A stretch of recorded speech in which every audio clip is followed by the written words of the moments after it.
At my son Daniel's lavish wedding, my new daughter-in-law, Serafina, publicly called me useless, bitter, and toxic during her toast.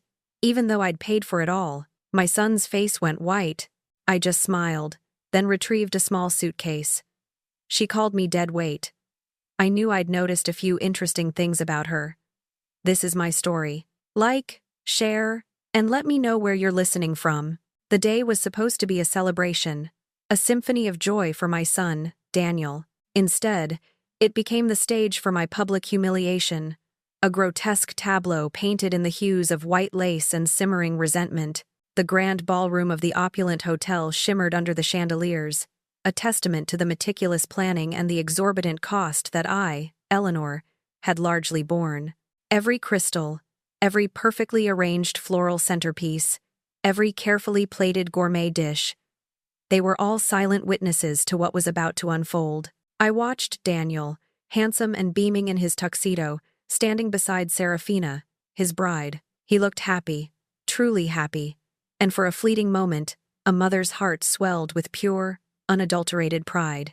Then my gaze settled on Serafina. She was undeniably beautiful, a vision in her designer gown, her blonde hair styled in intricate waves, framing a face that could launch 1,000 ships, or perhaps just one particularly elaborate wedding. She commanded the room with an effortless grace, a natural magnetism that drew all eyes to her. Yet, beneath the dazzling smile and the sparkling eyes, I often caught a flicker of something colder, a calculating glint that spoke of a hidden disdain, especially when her eyes briefly met mine. It was a look I'd grown to recognize, a subtle dismissiveness she barely bothered to mask. As she held the microphone, her voice melodic and clear, I found myself mentally tallying the vast sums I had poured into this lavish affair. The venue, the catering, her dream dress, even the bespoke invitations that had set us back a small fortune. It had all been my contribution, a significant portion of my life savings, given freely out of love for my son and a genuine desire for his happiness. Serafina, however, had orchestrated things so subtly that her family seemed to believe they were footing a good chunk of the bill, or at least that Daniel and she were managing it independently. My financial role, the very foundation upon which this extravagance was built, had been carefully, almost surgically, obscured. It was a detail she never mentioned, a silent agreement we both understood, though for vastly different reasons. Serafina began her toast, a smooth, practiced performance. She thanked her parents for their unwavering support, her bridesmaids for their endless patience, the wedding planner for her impeccable taste, even the caterers for the exquisite meal.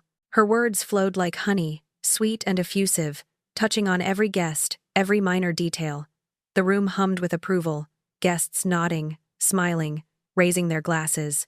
I watched, anticipating, a knot tightening in my stomach as the list grew longer, knowing that my turn would come, dreading it even as I braced myself. Finally, her gaze swept across the room and landed on me. Her smile, which had been so genuine moments before, took on a brittle edge, a saccharine sweetness that made my teeth ache. And of course, she began, her voice dropping ever so slightly, a stage whisper that somehow carried through the entire room. I must thank Eleanor, Daniel's mother. A pause, pregnant with unspoken meaning. My heart hammered against my ribs. She's certainly been a presence in our lives. A murmur rippled through the guests, a collective sense of unease. A rather unyielding presence, one might say. Serafina's smile widened, sharp and knowing. We all know that some members of the older generation find it hard to let go, hard to adapt. Some might even call it controlling, or perhaps simply useless, a bit of dead weight, clinging to outdated notions and a bitter outlook. The words hung in the air, thick and suffocating. My ears rang, the laughter and chatter of moments before abruptly cut short. A profound, shocking silence descended upon the ballroom, broken only by the faint clinking of cutlery from the kitchen. Serafina, reveling in the sudden quiet, raised her glass high. Her eyes, triumphant and cruel, locked onto mine. So, to new beginnings, she declared, her voice ringing out, clear and chillingly deliberate, to leaving behind toxic family members, and to Daniel finally being free. My son, Daniel, who had been beaming moments ago, looked as if he'd seen a ghost. His face drained of all color, his eyes wide with a horrified disbelief. He glanced from his new wife to me, a silent plea for an explanation, for a way to undo this terrible moment. He looked trapped, utterly devastated. A familiar urge, raw and potent, surged through me. The instinct to flee, to disappear, to shrink into myself until I was invisible. That was the old Eleanor, the woman who would have crumpled under the weight of such public shame, who would have allowed herself to be crushed by the blatant disrespect. But something had shifted within me in recent months. A steel spine had replaced the worn-out vulnerability. I had spent too long being dismissed, too long being underestimated. I took a slow, deep breath, anchoring myself in the present moment, in this new, stronger version of me. My chair scraped against the polished marble floor, a shockingly loud sound in the absolute silence of the room. Every head swiveled towards me. I stood, slowly, deliberately, my gaze fixed on Serafina, who now looked less confident, a flicker of uncertainty crossing her features. From under the table, I retrieved a small, battered black suitcase. It looked utterly out of place amidst the pristine white linens and glittering crystal, a defiant, anachronistic object. With measured steps, my heels clicking loudly, rhythmically, I began to walk towards the stage where Serafina stood, microphone still in hand. Each click was a punctuation mark, a statement in the otherwise hushed room. Serafina's confident smile faltered completely, replaced by a look of bewildered apprehension. Her eyes darted from me to Daniel, then back to the suitcase in my hand. "Mom, what are you doing?" Daniel's voice, a desperate whisper, barely reached me. He made a move to stand, but I simply met his gaze, a silent message passing between us. "Trust me." I climbed the few steps onto the stage, the small suitcase held firmly in my hand. I walked past Serafina, whose eyes followed my every move, and placed the battered black suitcase gently, almost reverently, right next to the magnificent, multi-tiered wedding cake. The contrast was stark, almost comical. Then, without a word, I took the microphone from Serafina's trembling hand. Her lips parted, as if to protest, but no sound emerged. I turned back to face the stunned guests, my voice calm, clear, and steady. "You called me useless," I began, the words echoing through the sound system, filling the immense space. "Dead weight. You said I serve no purpose." I paused, letting her words hang in the air, letting them resonate with the audience. My eyes, cold and unwavering, found Serafina's. "But what you didn't realize, Serafina, is that I've been paying attention. And I've noticed quite a few interesting things about you." No. The silence was so profound it felt like a living thing, pressing down on everyone in the ballroom. Serafina stood rigid, her eyes wide with a mixture of confusion and dawning fear. Daniel, still frozen in his spot by the altar, watched me with a bewildered intensity. I took another deep breath, letting the moment stretch, allowing the weight of Serafina's earlier words to settle firmly in the minds of the guests. "You see, Serafina," I began, my voice calm but laced with an undeniable edge. "You're right about one thing. I'm not useless. In fact, I'm quite observant, and I believe Daniel, and indeed, all of you here, deserve to know exactly what kind of person he chose to marry. Specifically, what she was doing last night, while her future husband was at his bachelor party, blissfully unaware." A low murmur rippled through the stunned audience. Serafina, her face now losing its composure, managed a strangled whisper. "You're a crazy old woman.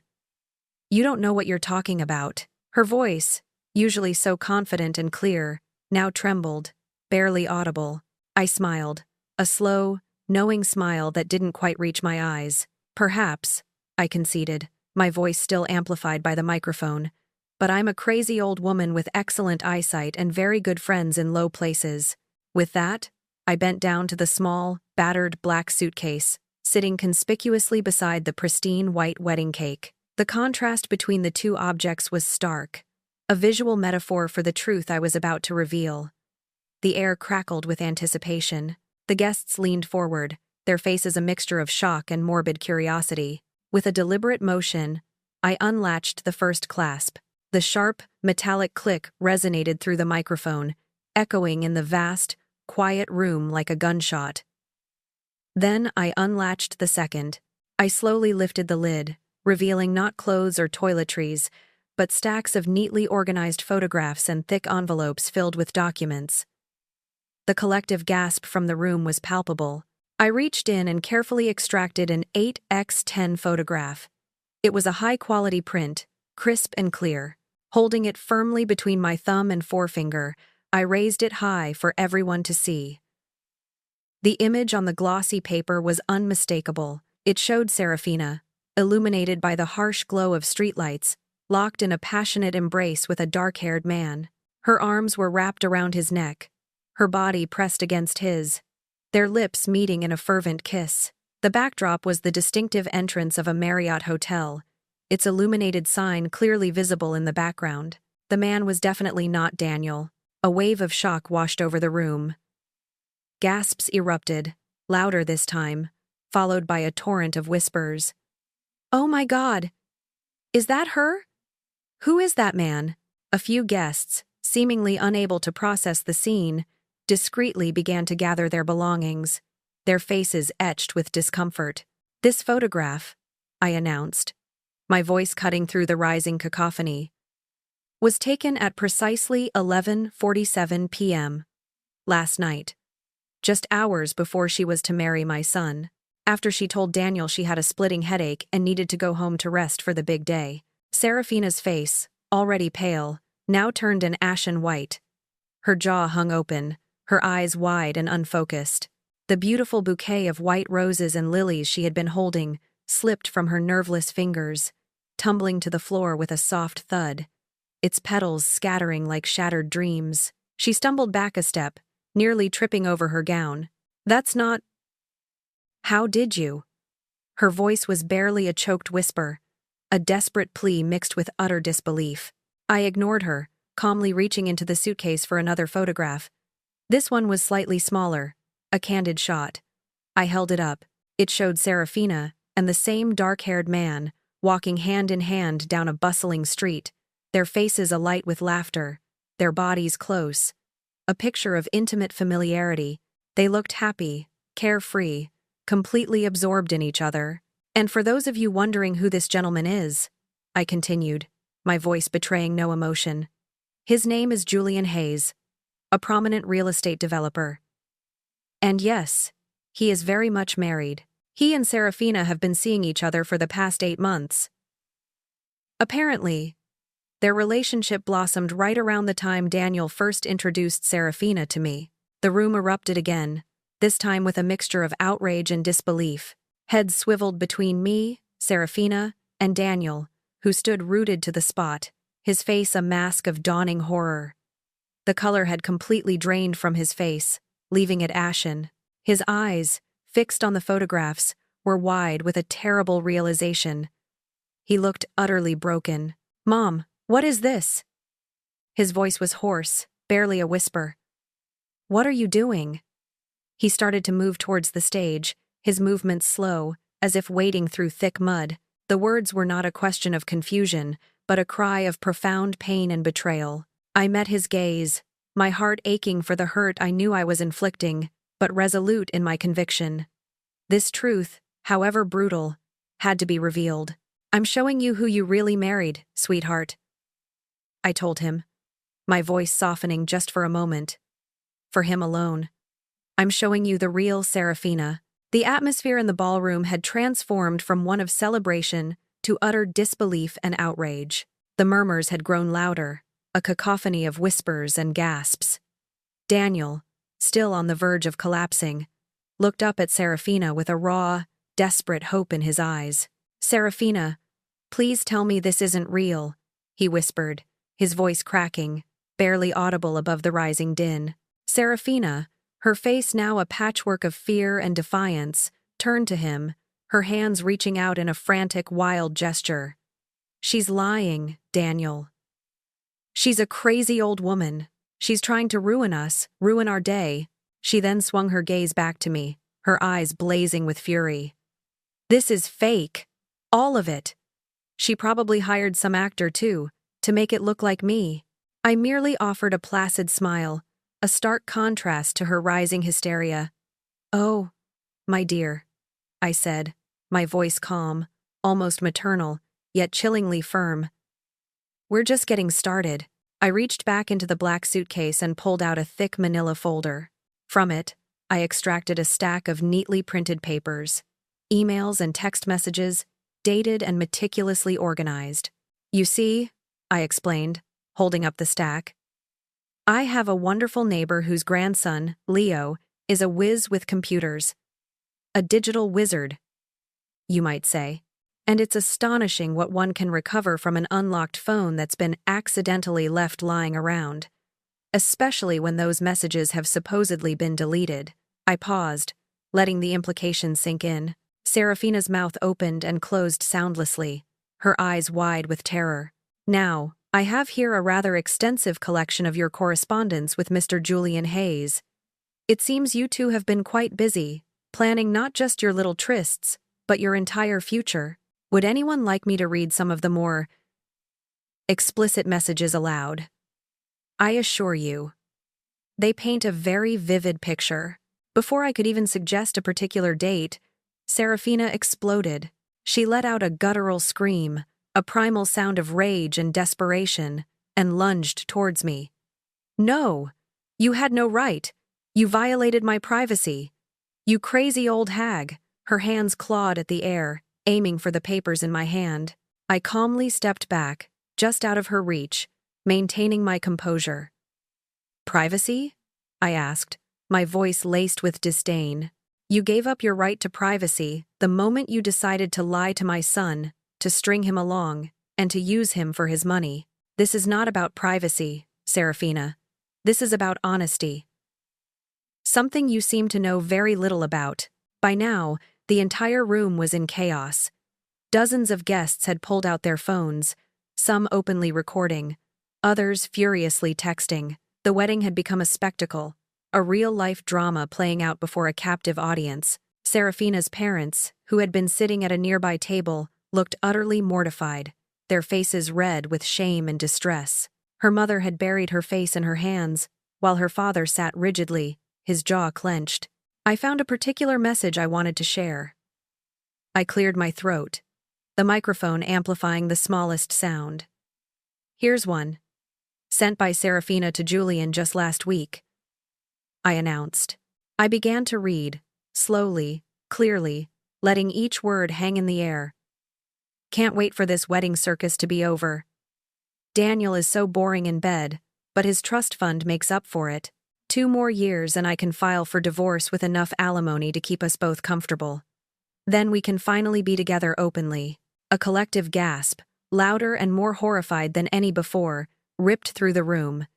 It was a sound of absolute shock, of utter revulsion. Daniel, who had been listening intently, a flicker of hope still lingering in his eyes, now emitted a heartbreaking, wounded sound. It was a noise of pure agony, like an animal mortally wounded. He slumped back into his chair, his head falling into his hands, his broad shoulders shaking. The sound of his anguish tore at my heart, but I knew this had to be done. She's lying! Serafina shrieked, her voice hoarse. Desperate. She's lying! She made this up! She's always hated me because she's a jealous, bitter old hag who can't stand to see anyone else happy.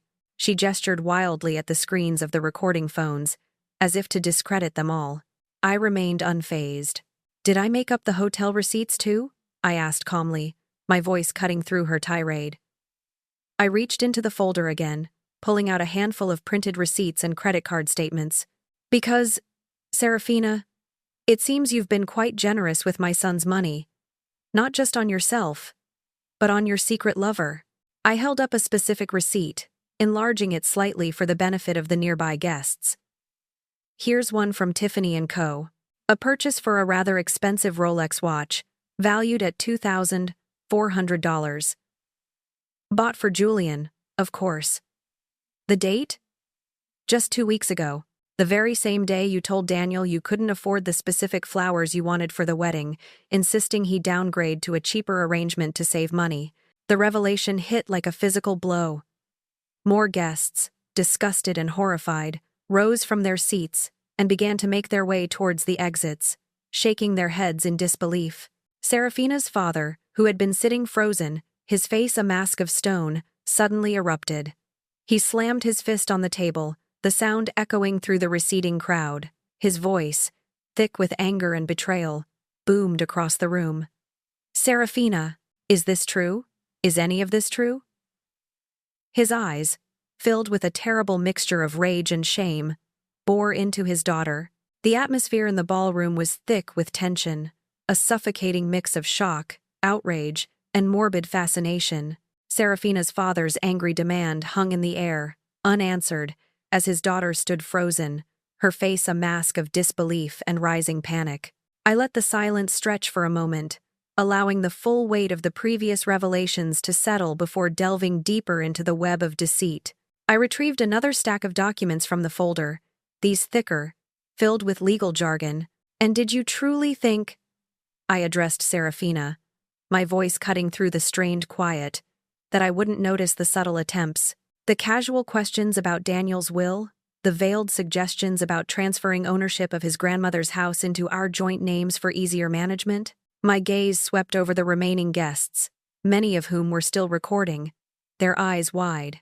She even convinced Daniel to invest a substantial sum into what she claimed was a promising new startup, I continued, turning back to Daniel, whose head had lifted at the mention of his grandmother's house, his eyes now glazed with confusion and a nascent anger. "What company?"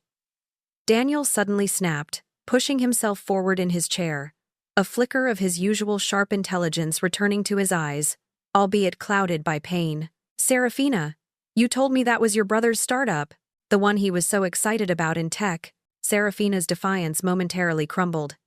It is his startup, Daniel." "She's lying," she stammered, her voice thin and reedy. I held up a crisp business registration document. "Is it Serafina?" I asked, a rhetorical question. "Because according to this, it's registered as Julian Hayes Development LLC, not your brother's tech venture, but a real estate shell company, designed specifically to funnel money directly from my son to your lover, Mr. Julian Hayes." The room erupted. Whispers turned into indignant exclamations. Serafina's parents groaned, their faces buried in their hands. The sheer audacity of the scheme was almost unbelievable. This wasn't just about an affair. It was about calculated financial manipulation. "You don't understand." Serafina began to babble, her voice high-pitched and frantic, searching desperately for an explanation, any excuse to mitigate the damage.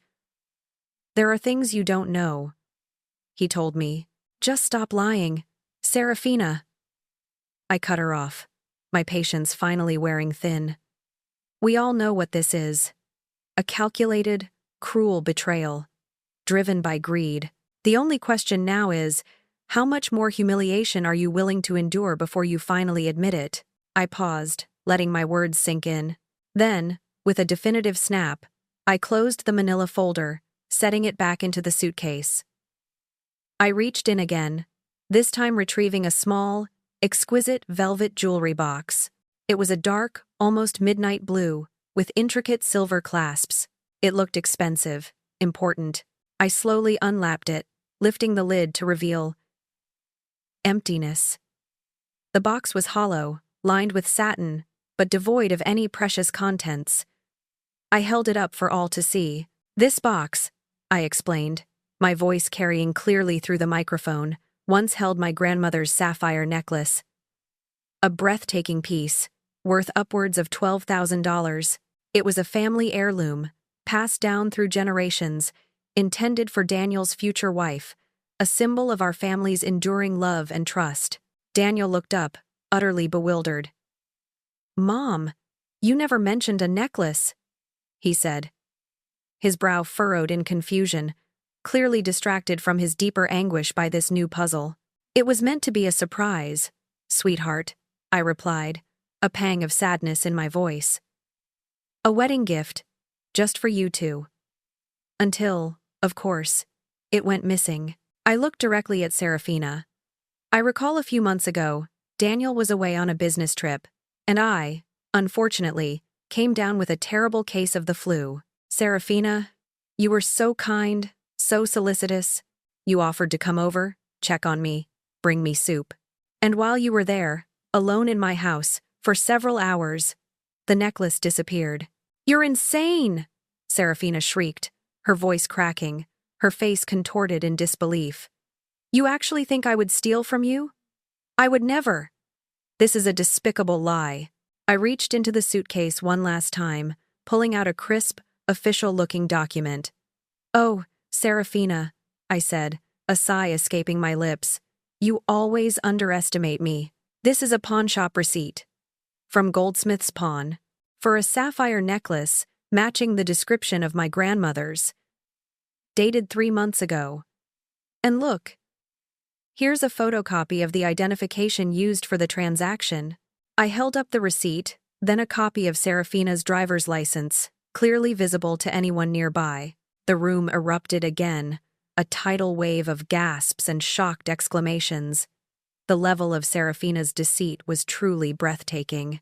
Daniel, who had been listening in stunned silence, suddenly surged to his feet, overturning his chair with a crash. His face was a mask of utter devastation, his eyes burning with a terrible icy fury as he stared at his bride. Serafina! He roared, his voice raw with a pain that cut through the entire room. Tell me this isn't true. Tell me it's all a lie. Before Serafina could even formulate a response, even a pathetic denial, I pulled out one final receipt from the folder, and while we're on the subject of pawned family heirlooms, I stated, my voice chillingly calm. It seems my grandmother's sapphire necklace wasn't the only item you decided to monetize. Here's another receipt. For Daniel's grandmother's wedding ring. Also pawned by you. Serafina.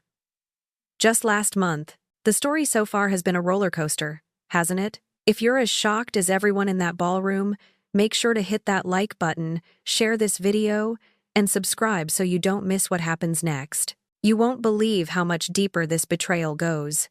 The revelation of the second pawned heirloom, Daniel's grandmother's wedding ring, was the final blow to my son. He slowly sank back into his chair, his broad shoulders slumping forward, his hands still covering his face. The ring, an antique of immense sentimental value, had been carefully preserved, intended for his own daughter someday. A future that now seemed utterly shattered. He let out a low, guttural moan, a sound of profound grief and disbelief.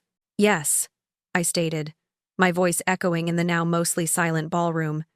That ring, too, was kept safe.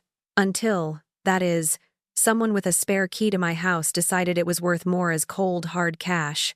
My gaze was fixed on Serafina, whose face was a kaleidoscope of emotions. Fear, anger, and a desperate, cornered animal cunning. I pulled out a third, even thicker folder from the suitcase. The sheer bulk of it seemed to terrify Serafina. Her eyes widened, a flicker of genuine panic crossing her features. But the jewelry, I continued, my voice measured, cutting through the heavy air. That was just the beginning. Wasn't it? Serafina? Because when a few thousand wasn't enough, when the desire for lavish living and Julian Hayes's expensive tastes needed more, you decided to go for the big prize. Stop! Please just stop! Serafina whimpered, her earlier fury replaced by a desperate, pleading tone. Her voice was barely a whisper now, lost amidst the furious whispers of the few remaining guests. Even her parents had finally risen from their table, looking utterly mortified, hovering uncertainly. I ignored her pleas. With a flourish, I pulled out a document that immediately drew gasps from the closest attendees. It was a deed. A legal document indicating the transfer of property. This, I announced, holding it aloft, is a deed for my house. The house I've lived in for 43 years. The house where Daniel grew up, where countless family memories were made. It's been in our family for 3 generations. I let the weight of that sink in. Then I continued. According to this rather peculiar document, I, Eleanor Vance, signed my property over to Serafina Vance last month. An early wedding gift, it states. A rather generous one, wouldn't you say, given its value? A collective gasp swept through the room. "Call the police!" someone shouted from the back. "This is insane," another voice cried. The idea of outright property theft, especially in such a brazen manner, was too much for many to bear.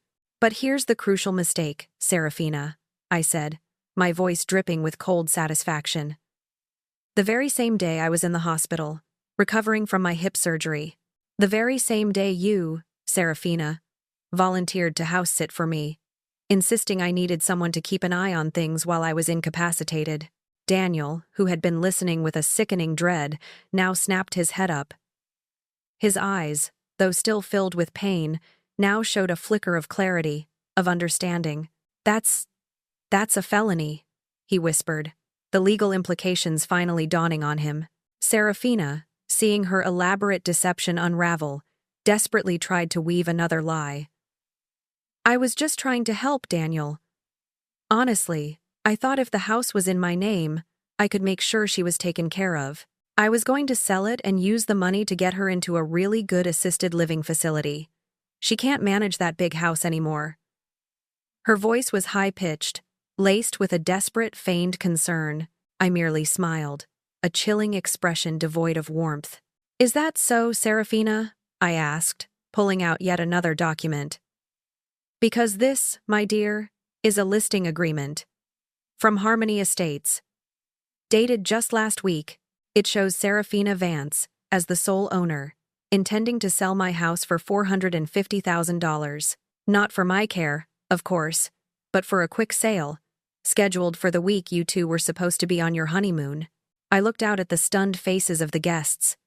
The plan was brilliant, really. Sell the house while Daniel and I were both out of town. Claim I had agreed to it.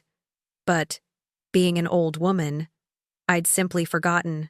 Who would believe an old, bitter, useless woman over a charming, respectable young couple, fresh from their wedding, especially when I would be safely tucked away, recovering from surgery, unable to properly advocate for myself.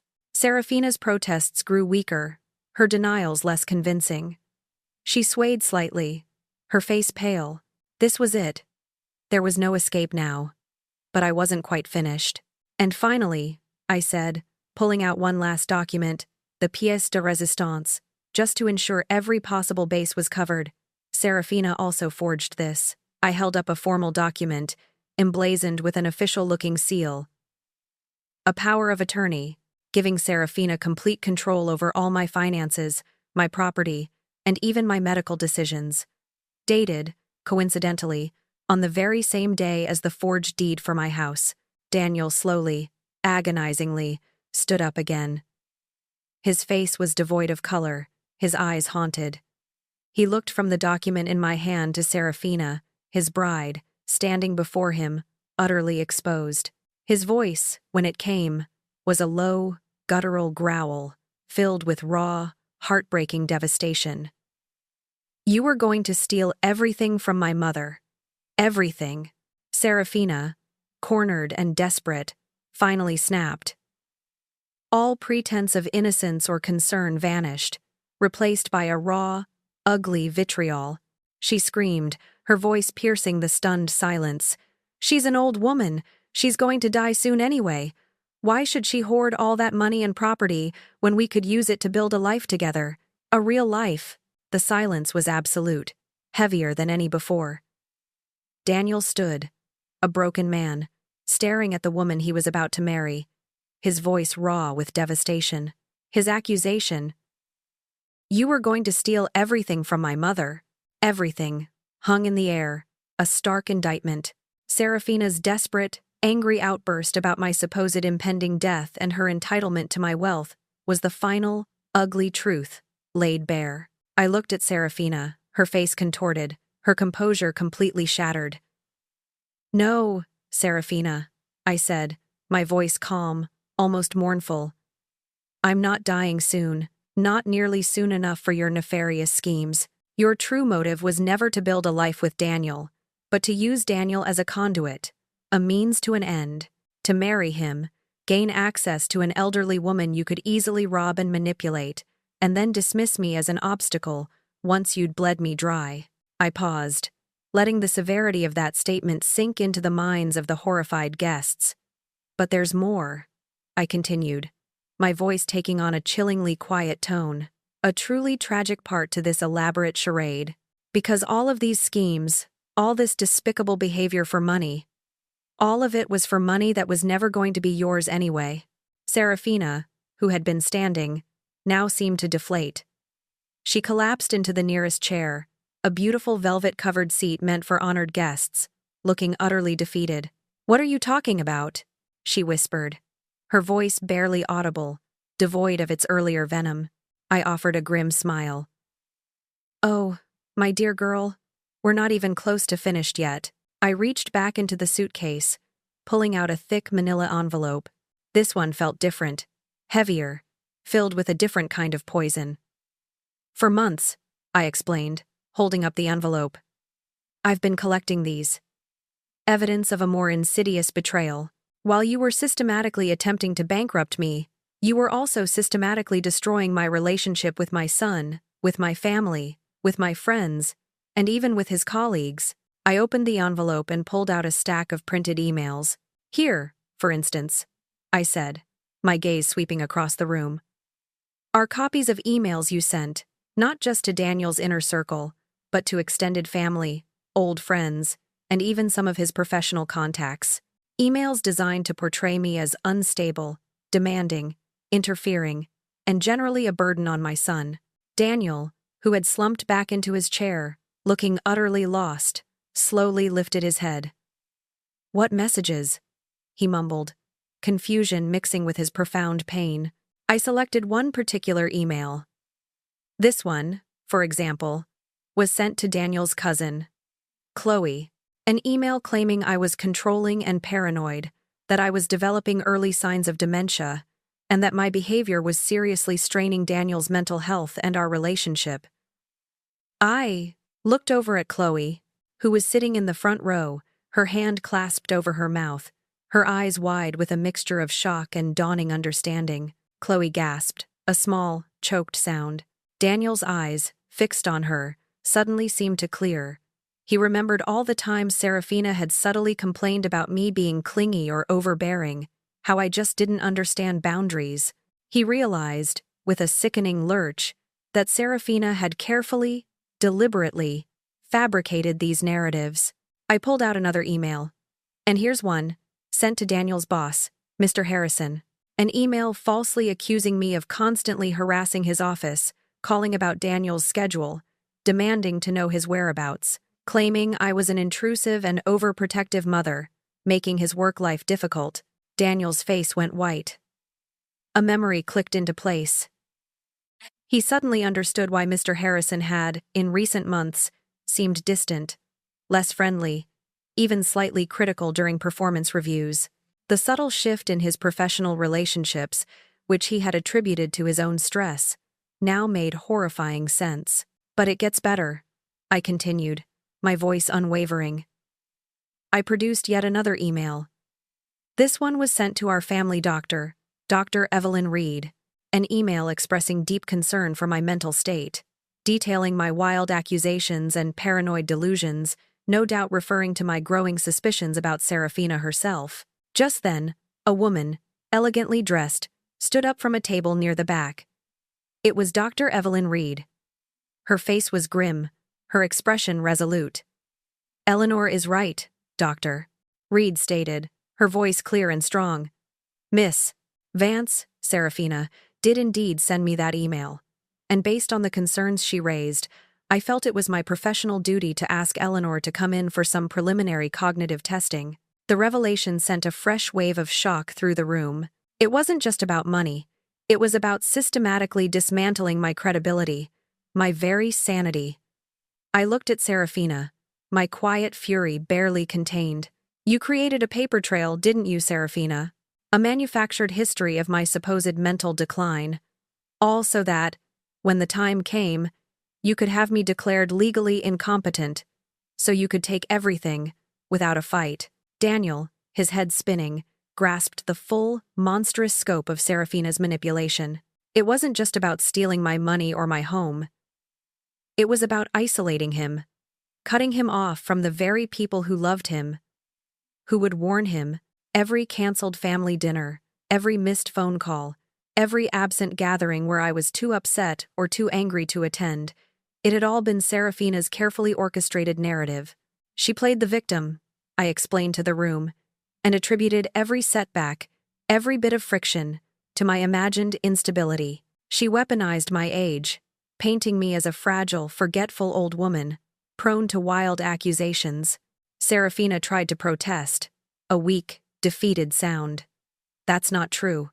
I never. But her conviction was entirely gone. Her voice trailed off, a pathetic whimper in the face of the overwhelming evidence. The atmosphere was thick with the residue of Serafina's desperate confession, her raw, avaricious contempt for my life. Daniel, utterly devastated, sat slumped in his chair, his world having just imploded. Serafina remained where she had collapsed, a shadow of her former confident self, her face ashen, her spirit seemingly broken. But I wasn't finished. I still had to show Daniel the true depth of her psychological manipulation. From the now nearly empty suitcase, I retrieved a small, leather-bound notebook. It looked unassuming, a simple diary. For the past 3 years, I announced, my voice carrying clearly through the microphone, I've kept a daily journal, documenting my interactions, my feelings, the little moments. I started it after my husband passed, as a way to process my grief, but it turned into something else entirely. I opened the journal, flipping to a bookmarked page. Allow me to read a few entries, just a few, to illustrate the meticulous way Serafina created a fictional version of me for Daniel, for all of you. I cleared my throat. March 15th, last year. Daniel called to cancel our dinner plans. Serafina had told him I'd called her a gold digger at a family gathering the week before. I never said such a thing. In fact, I remember complimenting her dress. Daniel's head lifted slowly. He looked at me, then his gaze shifted to his Aunt Chloe, who was sitting near the front. Chloe, you were there. Chloe, looking utterly uncomfortable but resolute, nodded slowly. No, Daniel. Eleanor was perfectly polite. A fresh wave of shock rippled through the few remaining guests. Daniel's shoulders visibly sagged, the weight of Serafina's lies pressing down on him. I turned to another entry. May 22nd. Daniel called, angry, saying I'd been selfish for complaining about him and Serafina spending their anniversary alone. The truth? I had absolutely no idea it was their anniversary. I wasn't even aware they'd celebrated it. Another entry. June 3rd. Serafina called Daniel, crying, claiming I had harshly criticized her cooking after my hip surgery, saying it was bland and unappetizing. In reality, I had thanked her profusely for bringing me a meal, grateful for the help. With each entry I read, Daniel seemed to shrink further into himself, the color draining from his face. The casual, almost innocuous nature of these lies, woven together over months, painted a picture of a relentless, insidious campaign of character assassination. He was finally grasping the sheer extent of Serafina's manipulation, how she had systematically undermined my credibility and isolated him from me. You see, I explained, looking at Serafina, who was now staring blankly ahead. Serafina didn't just lie. She manufactured crises. Whenever Daniel started to question something, whenever he seemed to doubt her, she would create a new drama, a new offense I supposedly committed, to distract him, to force him to choose sides. I reached for another set of documents. Take, for instance, her sudden, severe bout of food poisoning after our Thanksgiving dinner last year. Daniel rushed her to the emergency room, convinced it was something I'd cooked. These, I held up official-looking papers, are her medical records from that night. In fact, they show she was perfectly fine, discharged with a clean bill of health. What they don't show is the fact that, while she was supposedly writhing in pain, she was actually texting Julian, planning their next rendezvous. The room collectively gasped. The sheer depravity of faking an illness to further demonize me was a new low. Or this, I continued, pulling out another set of records. Another instance where Serafina called Daniel in a panic, claiming I had fallen, hit my head, and was confused. This was her excuse for why I was supposedly confused about her borrowing my car for an entire weekend without asking. My medical records from that period show no such injury, no fall, no confusion, just another elaborate lie to create a reason for my supposed unreliability. I paused, letting the implications settle. She manufactured these crises not just to paint me as a villain, but to make you, Daniel, always feel like you had to choose, to put her first, always, over your difficult mother. Then, I revealed what I considered the most cruel manipulation of all. I pulled out a photograph, a seemingly innocuous one. It was a picture of Serafina and me, smiling, arm in arm, at a Mother's Day brunch just a few months prior. "This is a lovely photo, isn't it?" I asked, holding it up. Mother and daughter-in-law, sharing a pleasant moment. Then, I pulled out a social media screenshot. It was the exact same photo, posted on Serafina's public profile. Beneath it, a caption read, "Treating my difficult mother-in-law to brunch. Even though she's been criticizing everything I do lately, sometimes you have to be the bigger person and rise above the negativity." I scrolled through the comments, letting the projector display them for all to see. 47 comments, I stated, my voice quivering with a quiet rage. 47 strangers, Serafina's friends, sympathizing with her, calling me ungrateful, demanding, toxic. People I didn't even know, judging me based on your carefully curated lies. My gaze hardened as I looked at Serafina. You didn't just try to steal my money, my home, my sanity. You turned my own community against me. People I had known for decades, people from my church, my book club, my bridge group, they started looking at me with pity, with disapproval, their eyes filled with questions I couldn't answer without sounding exactly like the crazy old woman you portrayed me to be.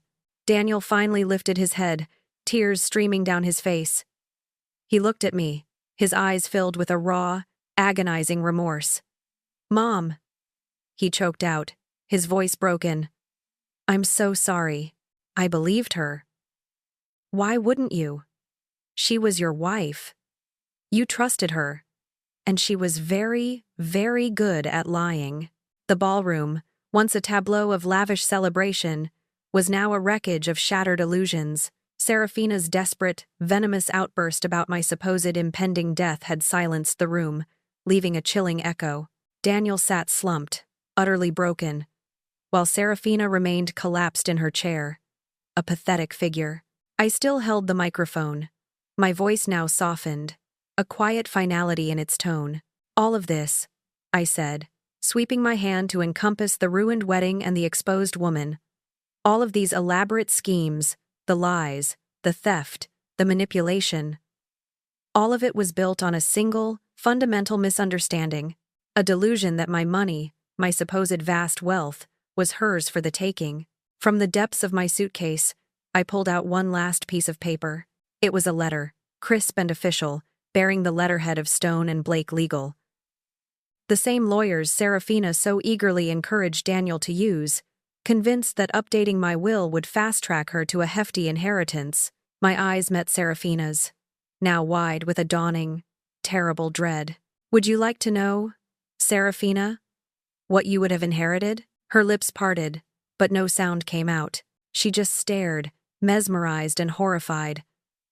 I unfolded the letter, its rustle amplified by the microphone, and began to read, my voice steady. "Dear Mrs.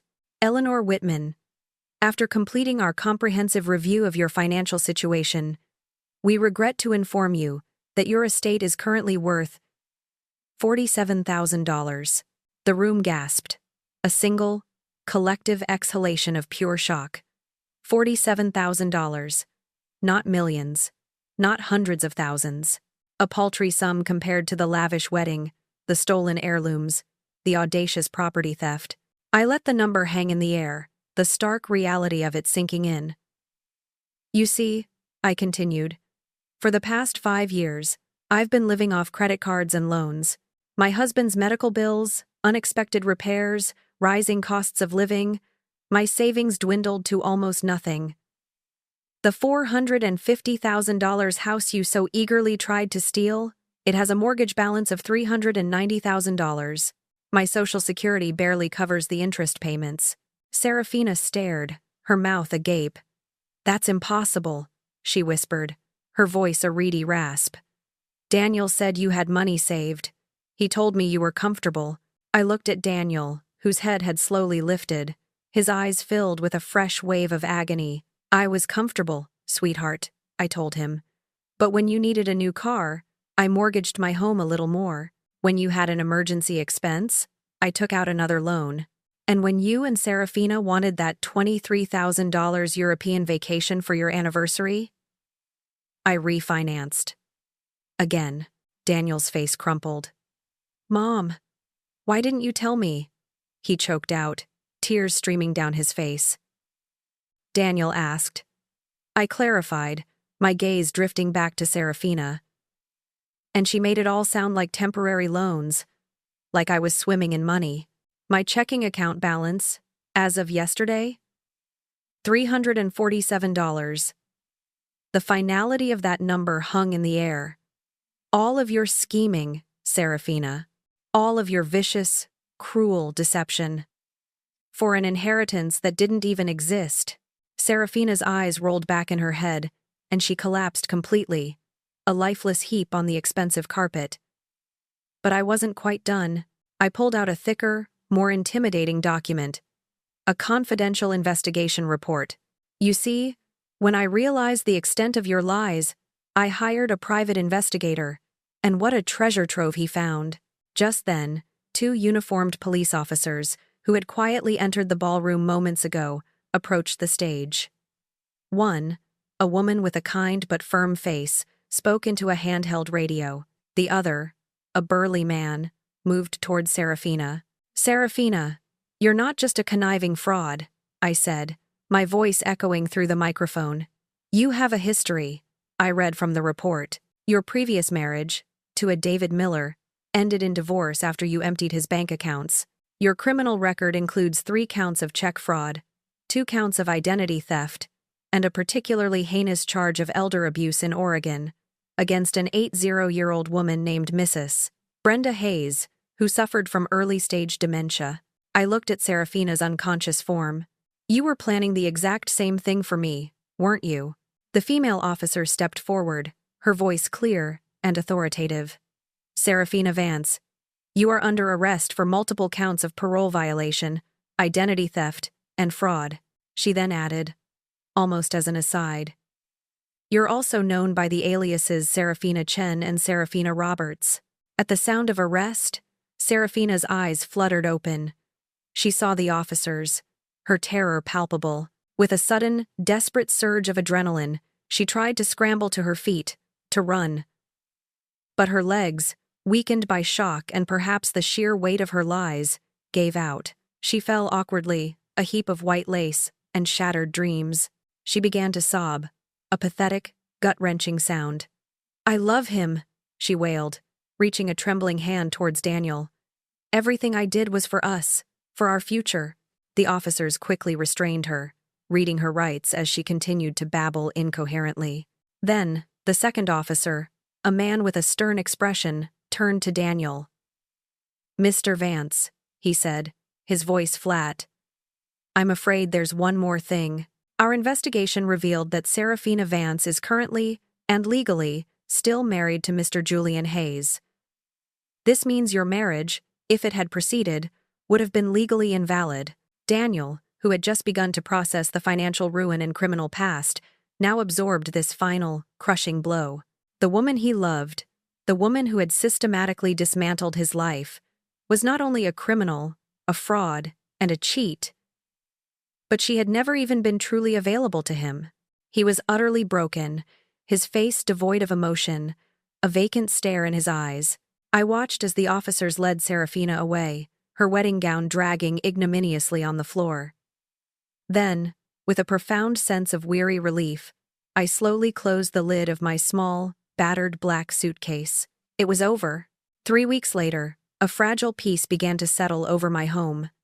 The silence that followed the chaos of the wedding was no longer deafening, but restorative. Daniel had moved back into his old apartment, needing space, needing to heal. We spoke every day, slowly, tentatively, beginning to rebuild the trust that had been so savagely torn apart. One afternoon, Detective Laura Vance visited my home. She returned my grandmother's sapphire necklace and my mother's wedding ring, both polished and sparkling. "Serafina took a plea deal," she explained gently. "She'll serve time, and the agreement includes $15,000 in restitution for you, Eleanor. As for Julian Hayes, he's facing embezzlement charges and a rather nasty divorce battle."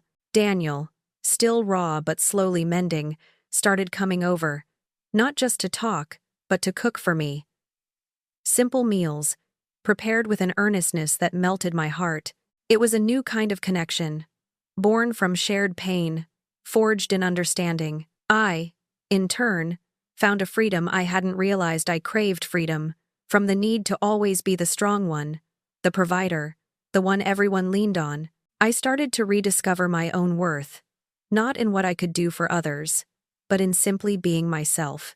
As the sun began to set, casting long shadows across my living room, I sat by the window, holding my grandmother's sapphire necklace in my hand. It shimmered in the fading light, a symbol not of betrayal, but of enduring love and the resilience of family.